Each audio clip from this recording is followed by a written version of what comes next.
I want to ask you a question straight out, flat out, and I want you to give me the honest answer. What do you think the chances are of me not discarding this important card with Gamble? Well, Lloyd, that's difficult to say, and we really don't... Hit me with it. Just give it to me straight. I came a long way just to see you, Mary. Just, least you can do is level with me. What are my chances? Not good.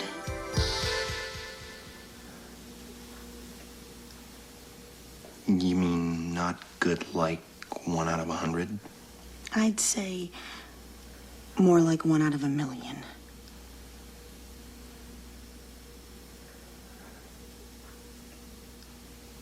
So you're telling me there's a chance?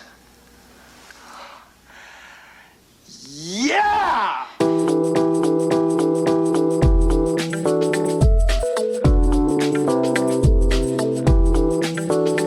All right, are we gonna make a podcast? Yes. Great. Then let me welcome our listeners to this episode of Lucky Paper Radio. My name is Andy, and I'm here, as always, with my co-host, Anthony, born a gambling man Maddox. Incorrect. Try again. You cast Gamble on Tuesday, though. You were playing cast fair Gamble in the Neoclassical Cube. Yeah, it was actually a lot of fun. I had a couple creatures with Madness. I had some cards with Flashback. I ended up just casting Gamble to get like a basic land a couple times when I had rough hands, and it was fine. I love to hear this. This is what I want Gamble to do in that cube. I even cast Gamble with an empty hand one time, and my opponent was... I mean, it was very funny because they're like, "What are you doing?" And I'm like, "I'm gonna cast Gamble." And they're like, "You have no cards in hand." And I'm like, "I know this." And you go and get Arrogant Worm. Yeah, very good. I mean, it's kind of sick, honestly. It was good. Like a green Sun's I needed for another Arrogant creature Worm. in play. Yeah, I mean, it seems okay.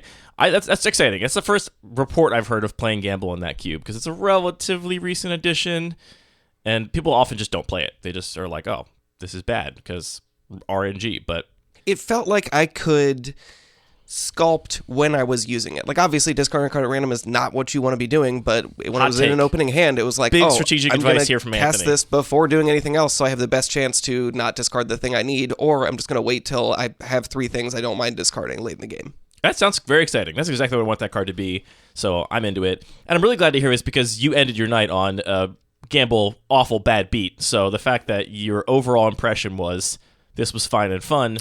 I did, yeah. I totally forgot about that. Now you've dredged this back where I could discard any one of the 4 cards in my hand except for one, and I needed to yeah. I mean, it's more specific than that. You had Goblin Bombardment in play. Mm-hmm. I had 1 creature in play. My opponent was at 9. You did not have a creature in play. I had to because it added up to exactly lethal. I'm pretty sure I had some random creature. It must have just been not green then, because the whole point was you had Natural Order in your hand, and you had Symbiotic Worm in your deck. Right.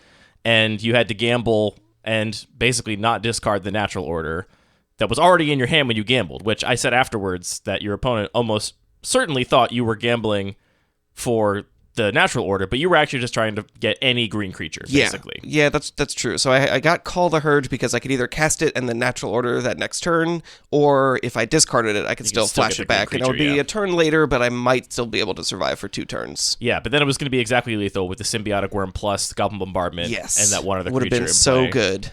Which would have been very cool. But then you discarded exactly the Natural Order. Yep. Well, I'm sorry to dredge that back up. I think Gamble's going to be cool and fun in that cube, and that's the kind of weird variance I'm down for in the Neoclassical Cube that I would probably not be down for in the Bun Magic Cube. It feels more at home there, where there's more goofy stuff going on and a bigger power level band. It was cool. And sad. There's no better description of Magic. It's funny, that card really just like takes the variance of a game of Magic and like just gives you one shining...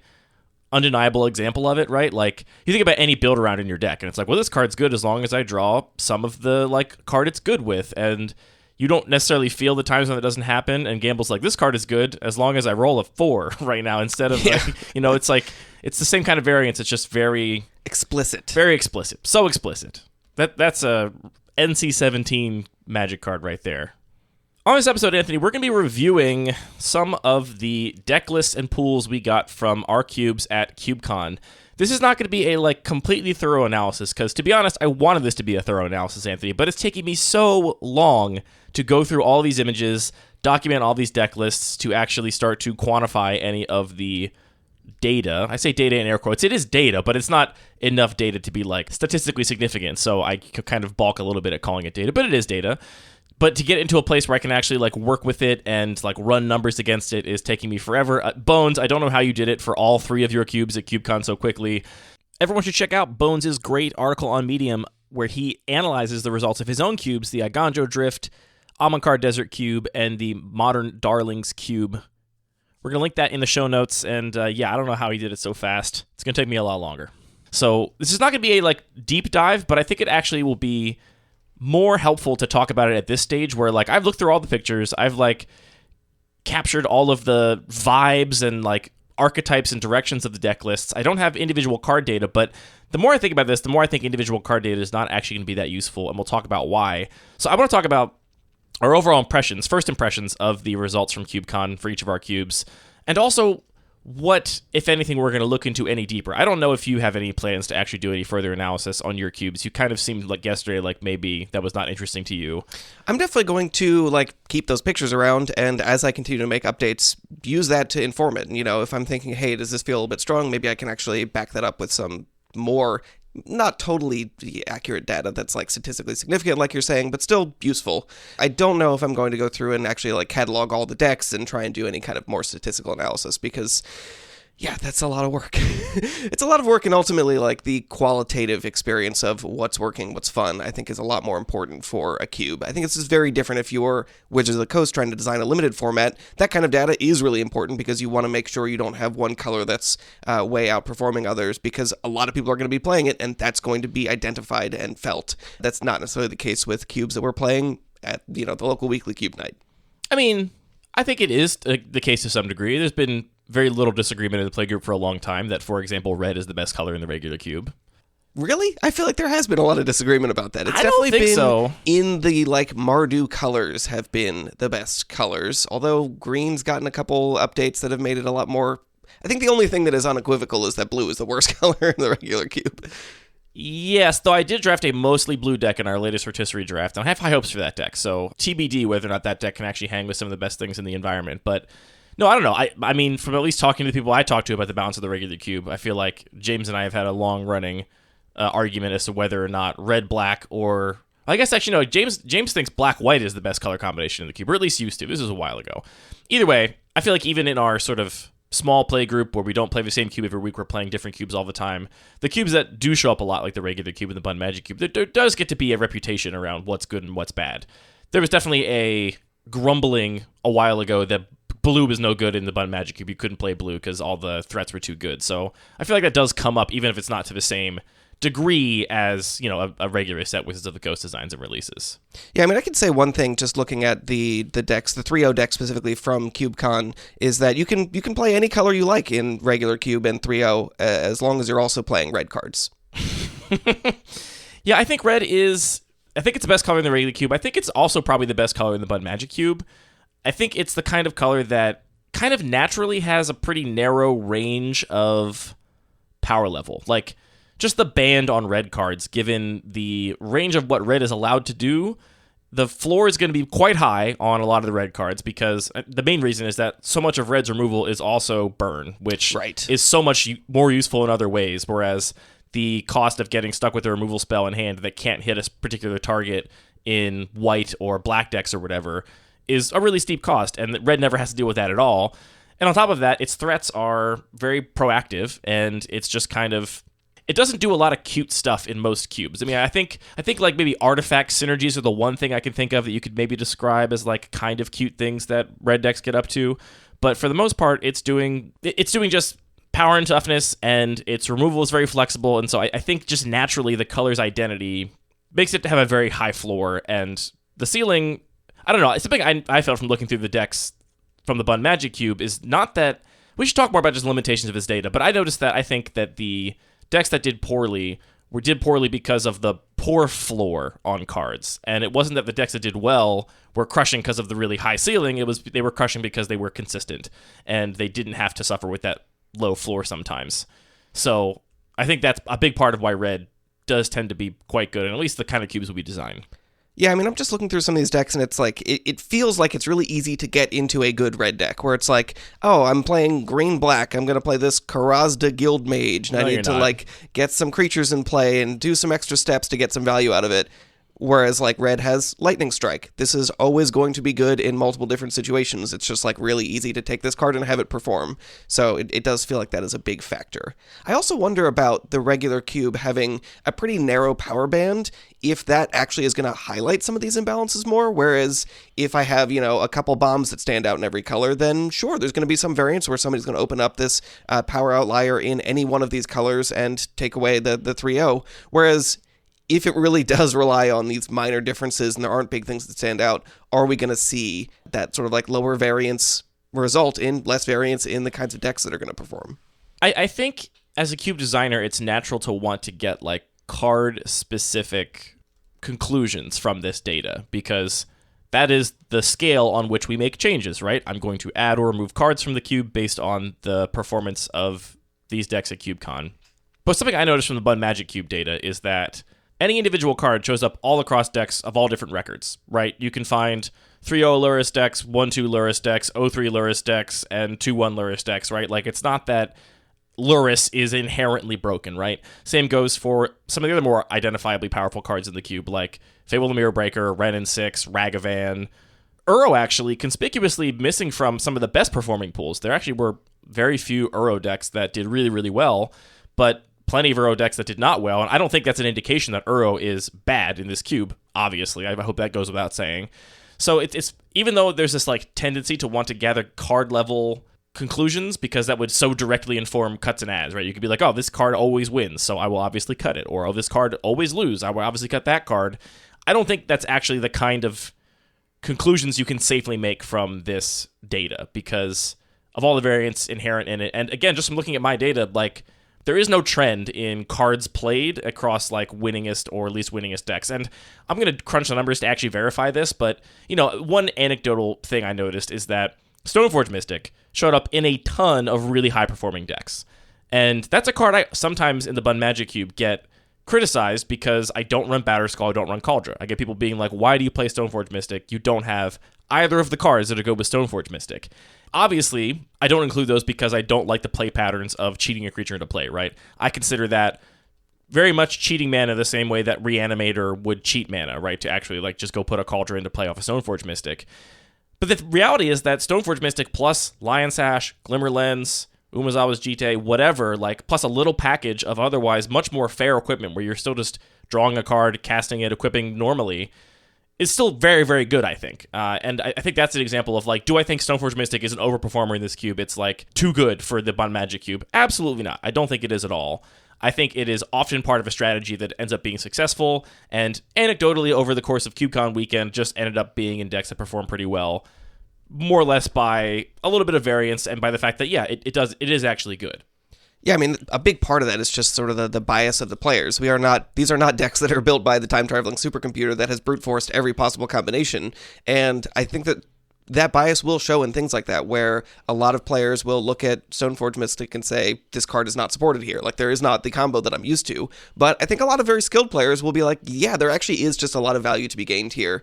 And I think that we're going to see that. And similar here, I feel like a lot of good players are just going to be like, yeah, I'm going to skip this cute synergy in the regular cube and just take this burn spell because it's flexible. There's a lot of different narratives we could use to try and describe why these things are happening. But yeah, something I wonder is, what we don't have, obviously, is like pick order, right? And I think it's entirely possible that a lot of players got very late Stoneforge Mystics because a lot of other players looked at the pool and said, well, there's no Batterskull or Cauldron, why would I ever play this card here? And then you're like, black-white mid-range or black-white aggro deck just gets Stoneforge Mystic on the wheel. And now you have a very good card for your deck that you didn't have to spend a high pick on. You got to spend that high pick on fixing. You got to spend the high pick on a sought-after removal spell. Something that we wouldn't look at the pool immediately and, like, see.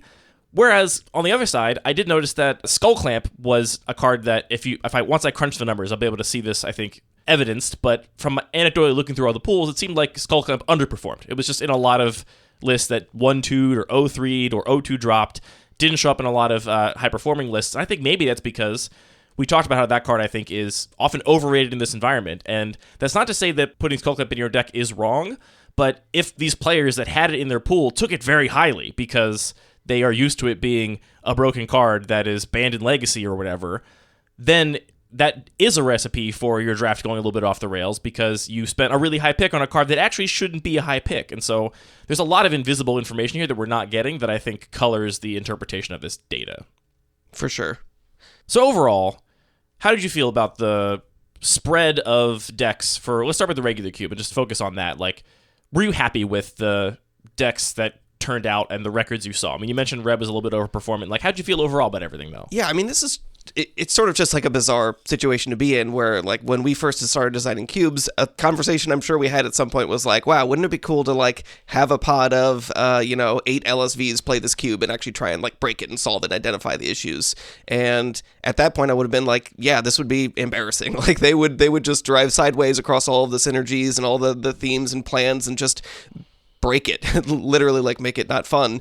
And so, I mean, my overall impression was like, wow, there's, like, lots of 2-color decks here that are trying to do synergistic things, trying to play into the themes, and I feel good about that. So, like, there are some potentially color balance issues that I'm going to think about. Are there small ways to address? I mean, the obvious one is just, like, we've talked about Earthshaker Kenra is, like, a little bit of a power outlier, not that fun, and it's just really easy. And it's like the next thing that's going to be cut, and I'm just going to do that with a lot more confidence now. Like, this is a card that just makes it really easy to get into red and is always going to overperform.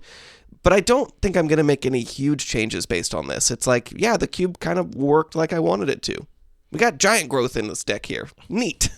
Yeah, I overall felt similarly. Like, looking at the results from the Bun Magic Cube, my overall impression was like, I succeeded. My cube... We did it. We can stop the podcast. We're done. Well, no, I mean, like, I hope it's the case, right? Because, compared to how much time Wizard spends working on a, like, retail limited set, obviously the sum total human work hours is a lot more for retail limited set, but I've been working on this cube for 7 years, right? And they don't work on sets for 7 years with, like, constant updating and improving. So I've spent a lot of time on this list. I certainly hope it results in the kinds of matches and games that I want, and from looking at the pools, I think that actually is the case from the CubeCon pictures.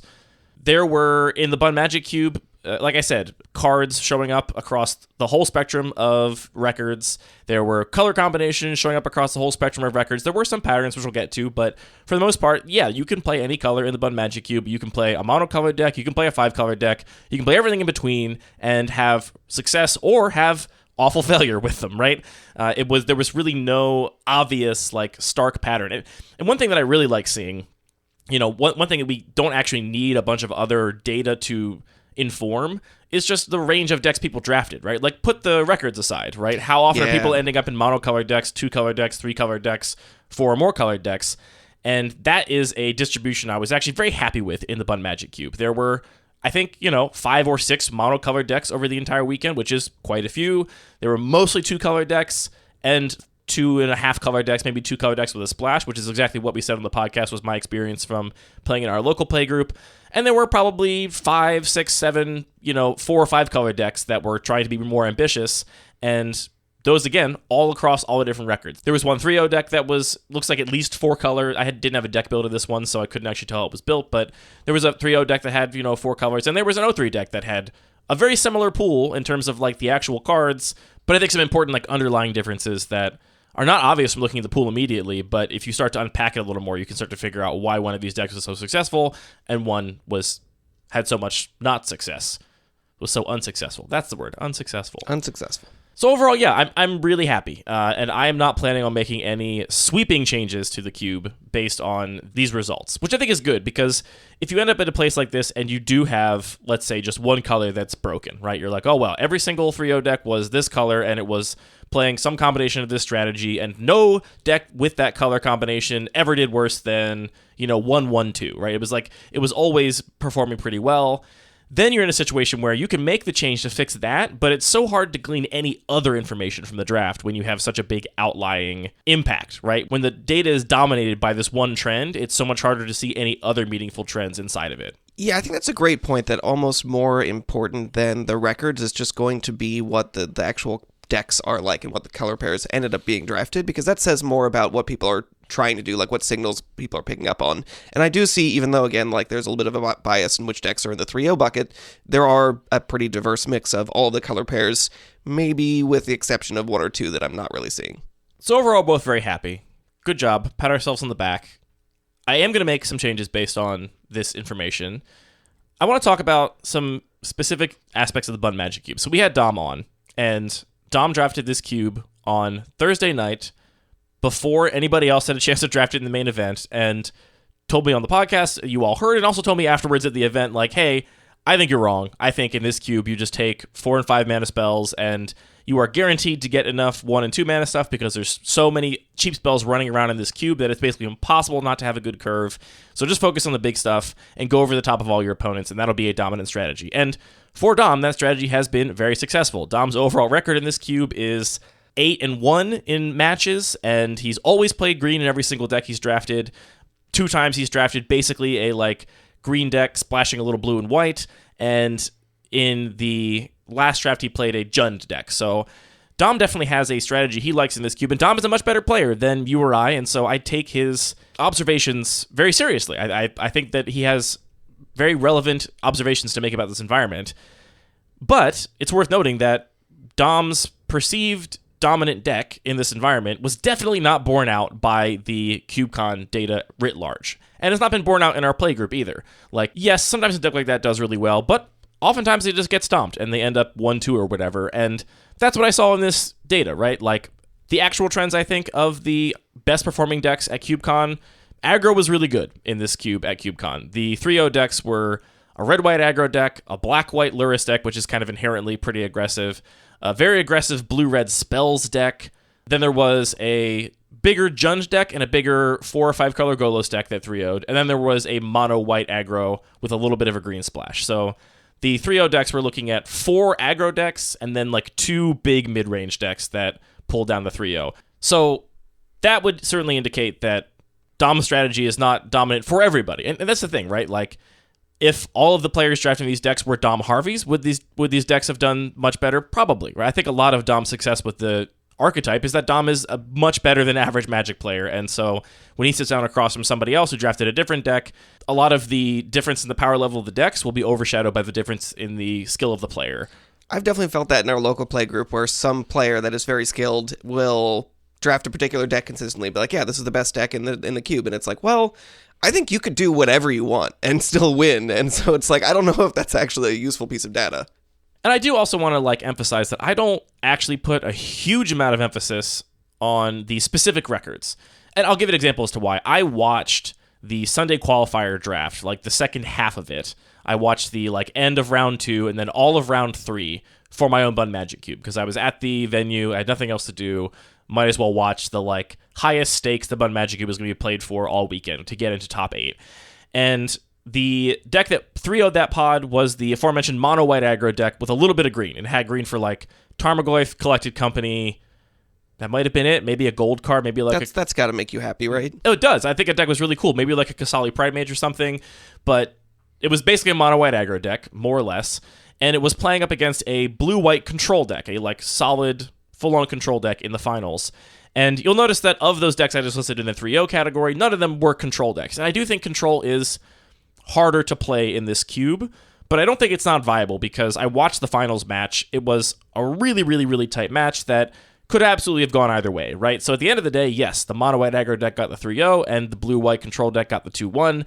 But if they play that match 8 times, right, I think it's entirely possible that it breaks evenly or even breaks in favor of the control deck because the matchup was so close. So to look at the deck list that got 3-0 and say, well, this is the better deck than the deck that got 2-1, I don't think really holds water. I think you have to say, like, these are both successful decks, right? And they are on this spectrum, this tier of successful deck that will be competitive in this cube in any pod. And competitive means anywhere from, like, 3-0 to maybe 1-2 if the weather's bad for you that day, right? Like, you can have a competitive deck that still does poorly. And what I'm trying to get from looking at these pools is, what are the competitive decks and what are the non-competitive decks? Like, when can I actually look at a pool and be like, I can understand why this is non-competitive. And that's what I care more about than the specific records, per se. What are other patterns you did notice in the CubeCon data for the regular cube?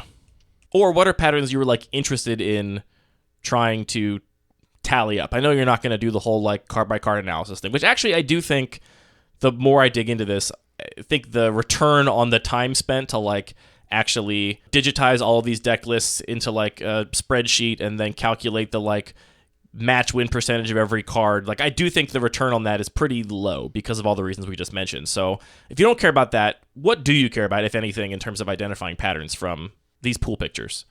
I mean, I think the biggest thing is just going to be looking for particular outliers and sort of testing my own assumptions about are there power outliers that I think are dictating the games or not? And overall, it seems like not really. Like I mentioned, Earthshaker Kenra is a card that's a little bit overpowered. It's maybe drawing people into red, but I don't know that I'm actually seeing it in a bunch of the 3-0 decks that would otherwise, happily play it. So I think that I am interested in those individual sort of card analysis, and I'm prepared to be surprised by it. Okay, so you are interested in the card by card stuff.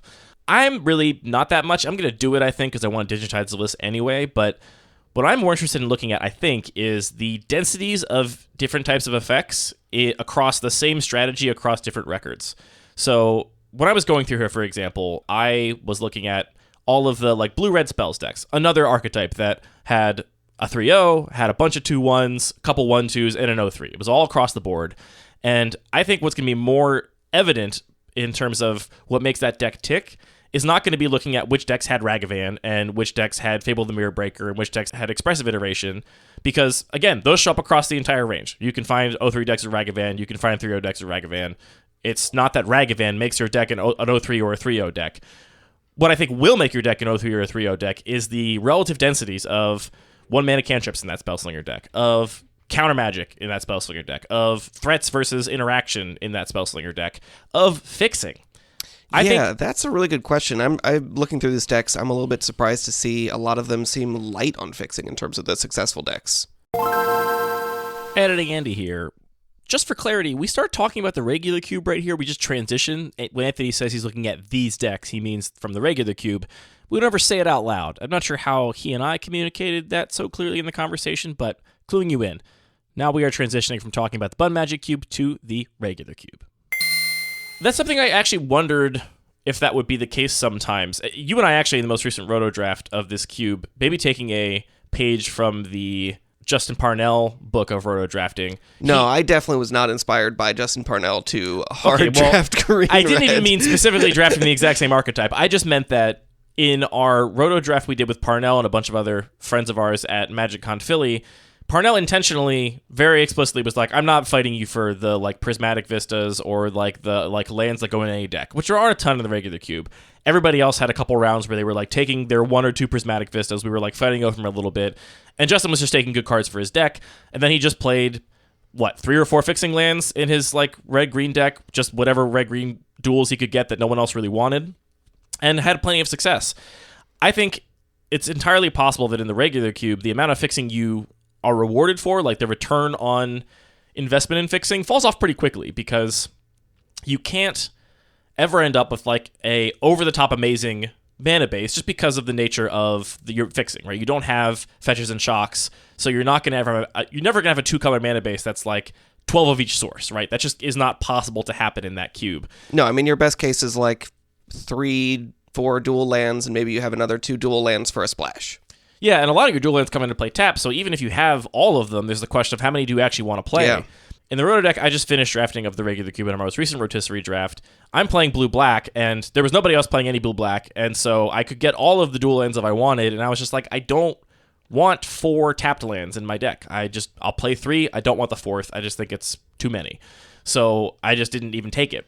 So I did wonder if that would be the case in the regular cube, if like there's a sweet spot of fixing where like you want to be able to cast your spells, but you don't want to spend high picks on fixing when it's so important to grab the synergistic pieces, grab the like relatively few really high quality removal spells. Like I think there's more things in the regular cube that are higher picks than fixing than in a cube like the Bun Magic Cube, perhaps. Yeah, I could definitely see that being true. I think one of the most obvious patterns for me from the Bun Magic Cube deck pictures was the density of fixing being highly correlated with a deck doing well. And this may be projecting too much, but my thinking, because I've heard this from many players before, many people have told me, you run so many lands in this cube, I don't have to prioritize them at all, I'm just going to have a good mana base no matter what. And I can say very clearly from looking at a lot of these 1-2 decks that is absolutely not the case. There are tons of 1-2 decks in this collection of photos that have terrible fixing. They're playing 3 colors with 1 fetch land and 3 shock lands, and 1 of their colors isn't even fetchable. They're playing a 2-color deck with 1 shock and 1 fetch, which by numbers is way below average what you should have in this cube. I run 81 lands, most of which are fixing lands, so you could have, on average, 10 non-basic lands for your deck, and here are entire pools with 2, 3, or 4 fixing lands for their deck. And these are tons of the decks that are in the 1-2 and 0-3 sections where they just didn't get fixing. I don't know what happened in those players' drafts. I could imagine that maybe they were like, I don't have to prioritize fixing. They didn't, and they got hard punished for it, which is something I'm totally okay with. If you don't prioritize fixing in this cube, I do not expect you to do well. I'm not interested in trying to... Rude. I'm not interested in trying to smooth out that edge, right? That's a big part of what cube design is all about. Your player comes to the pod with some expectations. They draft with a strategy. How much do you want to reward or punish that strategy? I'm happy to punish the strategy of thinking that fixing is free as hard as possible. Yeah, I mean, I think that's definitely an interesting thing to try and quantify, and it's interesting to hear that sort of panning out in that way. And the difference between these two environments. Yeah, I mean, again, I feel like that is successful implementation of design goals. Yeah, I consider that a success, that I think the players that prioritize fixing ended up with the better decks and were more consistent. The consistency, I think, is one of the things that it's... I tried, I think, to talk about it when we were doing the primer on how to draft the Bun Magic Cube, is that, in regular cube drafts, you cannot do anything for the first few turns, and it's fine. And in this cube, you can't. You have to be doing things on turn 1, turn 2, turn 3, and if what you're doing is waiting to draw your blue source, you're going to be way behind. The consistency of a good mana base, I think, is a much higher indicator of a deck's success in this collection of deck lists than presence of any 1 or 2 cards, right? Again, the presence of individual cards was not the defining story of how these decks ended up ranked into these different records. Sure, yeah.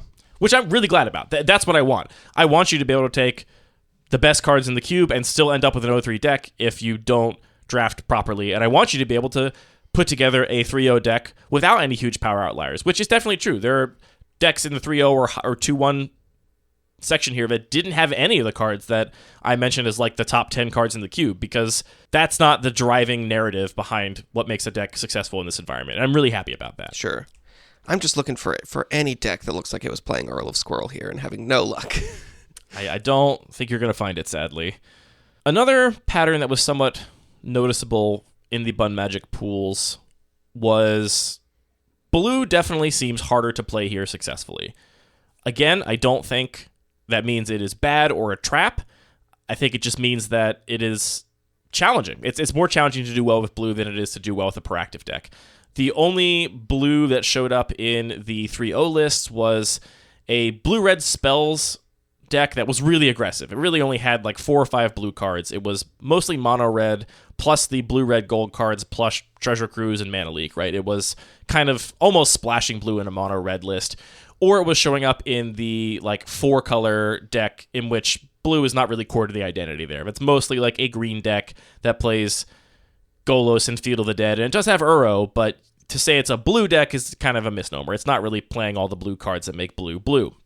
There were a smattering of blue lists in the 2-1, and I also had I did have a draw in the finals, which is kind of a bummer. There were 2 2-0-1 decks, and they must have played each other in the finals to end up with those records, and it was a blue-black / maybe Esper control list. Again, I don't have the build, so I don't actually know if they were splashing those white cards, but a really good-looking blue-black control list against a red-white aggro list that evidently went to turns and couldn't finish in time, which the control versus aggro matchup is not one you expect to go to turns and not finish in time, and I want to say that had they had infinite time, that almost certainly means that the blue-black list would have come out on top, because the aggro list is going to turns with the control list. You got to hope in a long game the control list is favored. Again, I'm trying not to take the actual record as that important, but just recognizing that this is clearly a viable deck. This blue-black control deck this person drafted, clearly viable in the Bun Magic Cube. And then there are a smattering of control lists in the 2-1s, the various Jeskai control lists, blue-white control lists, but I do think that the inherent contextual nature of so many cards in a control list means that things have to go a little bit right for you to not drop games, right? Whereas a purely proactive deck has this benefit of just not having that many narrow or context-specific cards, right? You're the one being proactive. You're the one that's setting the tempo. You set the game plan. You don't have to worry about whether your opponent's going to have the right kinds of targets for your counter spells or removal spells, or whether or not you're going to have the Wrath on time, because you are just pressuring your opponent. And given the consistency of the decks in the Bun Magic Cube, I can see how it is a little harder for control decks to keep up, or just, even if they can keep up most of the time, just never stumble, right? It's hard to never stumble as a control deck in this cube and always have what you need when you need it, which means that you end up with a lot of 2-1s because your deck was great, it was successful, it was very viable in the environment, but the chances that you play 3 matches back-to-back and don't stumble once are low.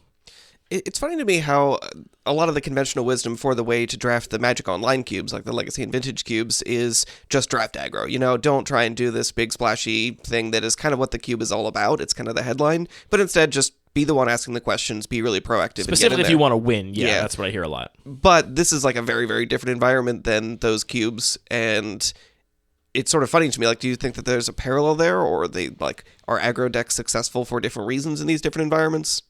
I think maybe for slightly different reasons, or like a nuanced different reason. I think in the like Magic Online Vintage Cube, from what I've seen, and again, never played it myself, but from what I've seen watching a lot of matches online or from talking to people, it seems like what a lot of people are trying to do is actually not necessarily win, but like have fun, and they want to draft their like cool splashy deck. And in that context, aggro can really punish your opponent for trying to do Birthing Pod Kiki combo in a like singleton draft environment from a 540 card cube where they're not even going to see all the cards, right? Like, you're trying to be ambitious.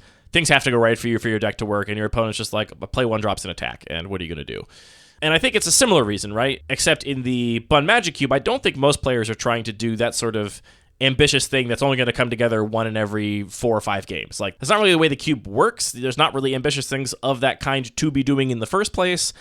It's really just more about your deck's going to be so much more consistent. The aggro decks here are so much better than the aggro decks in the Magic Online Cube because it's a much smaller cube, because I really prioritize aggro as a like primary archetype. So the decks are way better than they are in the Magic Online Vintage Cube, the aggro decks. And even if you are building a control deck that is specifically aware of those decks, right? Like, so many times people draft big blue decks in the Magic Online Vintage Cube, and you hear them say, hope I don't come against mono white or mono red. Like, just hope I don't see them because I'm going to lose because my deck is not set up to beat those decks. I don't think it happens in this cube. I don't think people say, I hope I don't see aggro and I'll just, coast to a victory. I think you're playing a control deck with the knowledge that you are trying to beat the aggro decks, and it's hard to do. It's hard to do consistently. Yeah, I mean, that consistency is really, really important when you're trying to win 3 matches back-to-back. Yeah. Something has to be the best thing, I think, ultimately. We all might want to dream of getting these pools back from CubeCon, or getting a bunch of draft data back and seeing that every single color identity is exactly equally supported and the win rates of all of the colors are exactly equal. Maybe that's an ideal that we're all striving for, but in reality, I don't think that's actually practically possible. I think something's going to be the best thing. And for aggressive decks to be the best thing in this cube, I am okay with that. I like a place where the aggressive decks are the best thing to do. I don't like a place where what Dom described as is the best thing to do. And to be honest, the idea that that's even possible, that maybe there is an exploit in this environment that you can just play the Dom Harvey deck every single time, I would be much less happy if that was the deck that was maybe overperforming than the decks that maybe are overperforming based on this data, which is like red aggro decks that just play nothing that costs more than 3 mana and only 2 or 3 drops.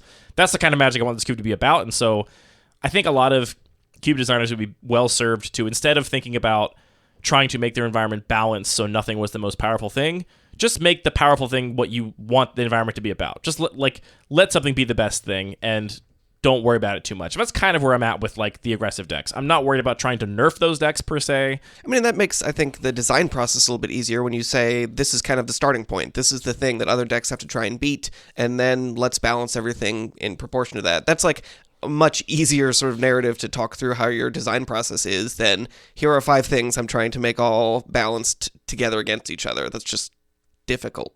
Yeah. So I don't want to nerf that deck because it performed well, but I will say that I would love to make control a little more viable. And specifically, some of the most consistent low-performing decks in the data were blue-black control decks. It seems clear that blue-white is the more favorable control combination than blue-black based on at least this small sample size of data. And I would love to make those decks better, but I am kind of at a loss for how to. And this is where me curating a cube at the peaks of power level is a big limiting factor.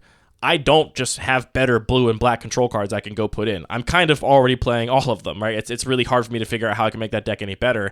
And that's the only real argument, I think, to maybe nerfing everything else a little bit, is just to make the control decks a little better. To go back to Dom's observation about my environment, it really stuck with me and kind of haunted me a little bit for one specific reason. Not because he said he thinks this deck is the best, but he said he thinks it's the best because of how low curving the environment is. His suggestion was, I'll just play these 4 and 5 drops because I know I'll get enough 1, 2, and 3 drops just naturally by the way the cube is structured. If you were trying to change the environment to make it so this deck is no longer dominant, your natural inclination, I think, would be to give more game pieces to the decks that are not playing that strategy. So play more things at the low curve, give Dom less 4 and 5 drops to take. This thing he says is the best thing, give him less of that. But his suggestion is that that very strategy is what has caused this to be the best thing, and that somehow counterintuitively, the way to maybe nerf that deck is actually to put more 4 and 5 drops in. So now when you're wheeling your 13th pick in the pack, it's not going to be a random 2-drop that nobody wanted to play that you can put in your deck now and fill out your curve. It's going to be another 5-drop, and then you're going to be punished for having taken that 5-drop earlier.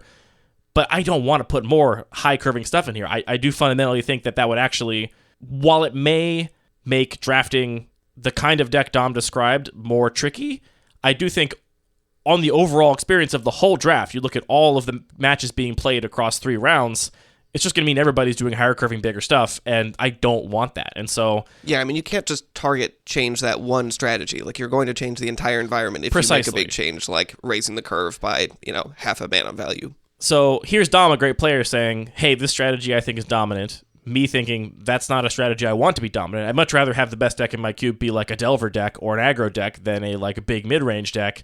And him also saying, oh, and by the way, the only way you can maybe think to fix it, I think, would just make it better. Which is to say, if you put more low-curving stuff in, then I'm even more guaranteed to wheel that low-curve stuff, and I will just, again, take every 4 and 5 mana spell I see, and just trust I'll get the low-curve stuff later.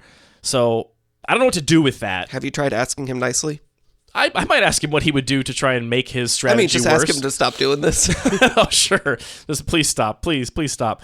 So I'm not sure what to do with that feedback as a designer. I think maybe one of the things I can do is introduce a little more risk into those 4 and 5 drop cards.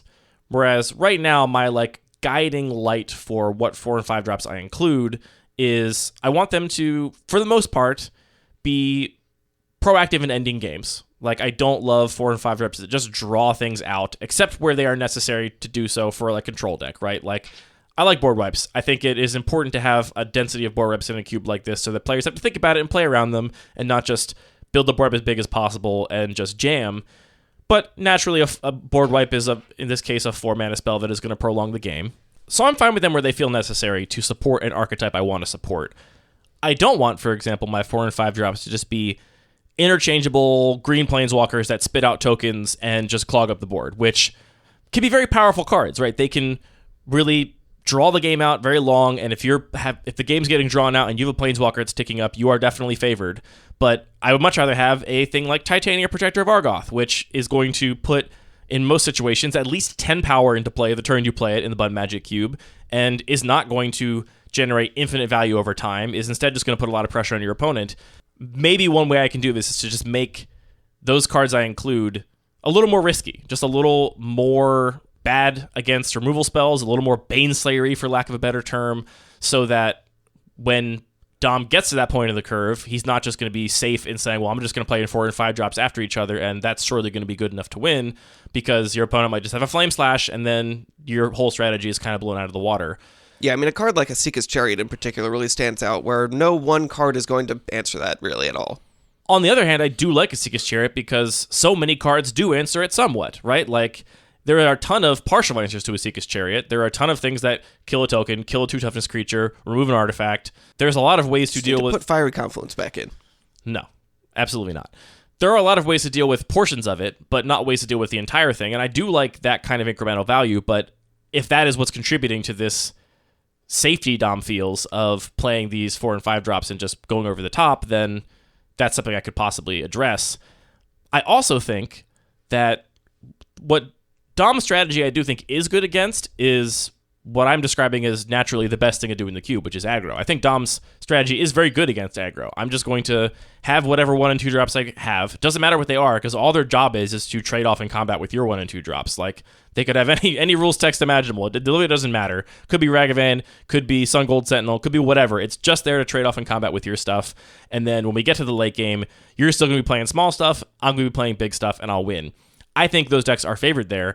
Where I think Dom's deck is not favored is against the control decks, where I have so much counter magic. Some of the better control decks from CubeCon I was counting, that previously mentioned blue-black control list that went 2-0 draw, had 11 counterspells in it. I'm not sure how many remain decked, but 11 counterspells, and in this cube, they all cost 2 mana or less. And so to imagine sitting down and playing a deck full of whatever 1, 2, and 3 drops, and then just big stuff you actually care about winning the game, you should never resolve any of those against that blue-black control deck. It should never happen. That's just how that matchup should go.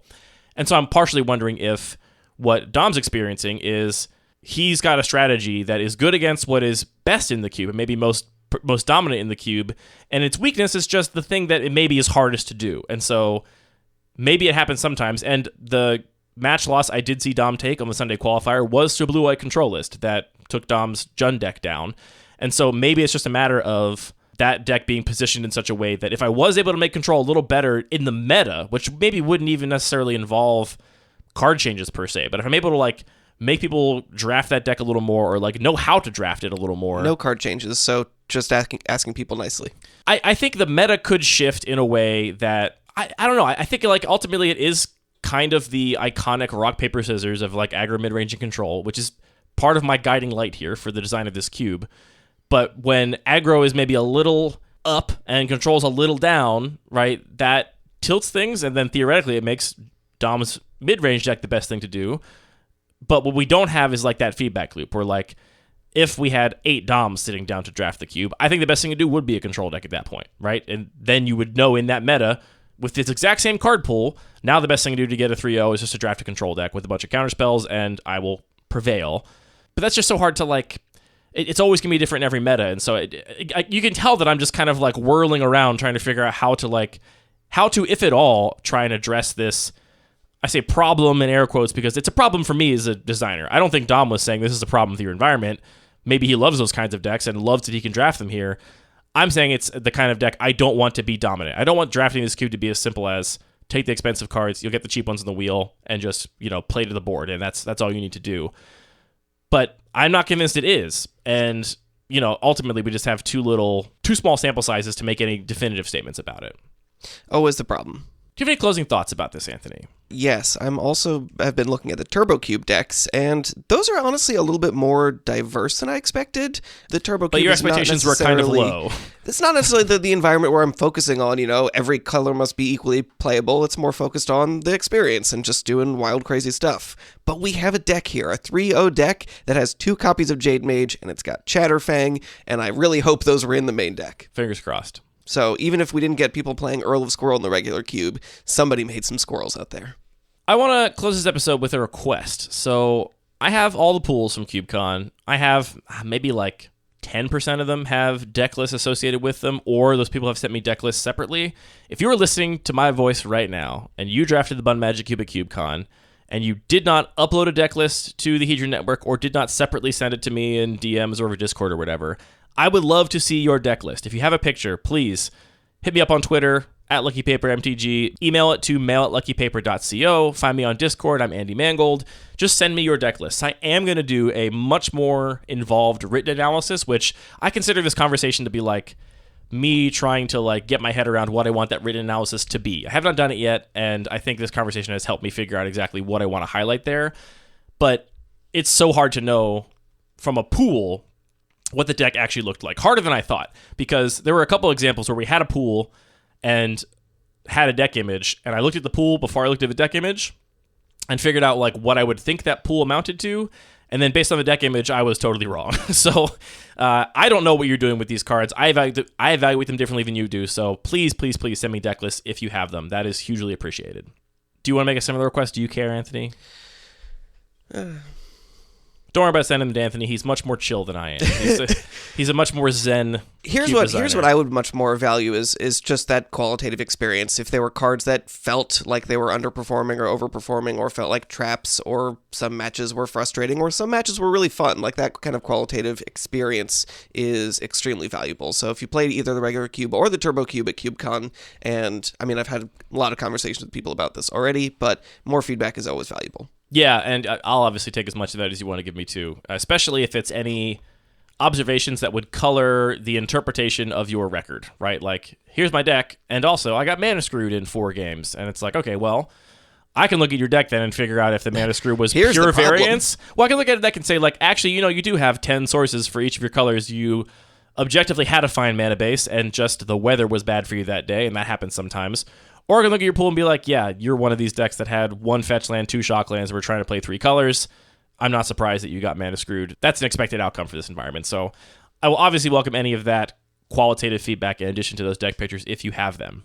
This is also going to be your last chance to fill out the Lost Caverns of Ixalan and the Lost Caverns of Ixalan Commander Cube surveys. We are recording that Cube Community Set Review podcast episode later today, so you are already too late to have gotten it in for our podcast discussion, but those final numbers we actually published in the article. You still have some time to get your answers in for that, so make sure you go fill those out if you have a chance.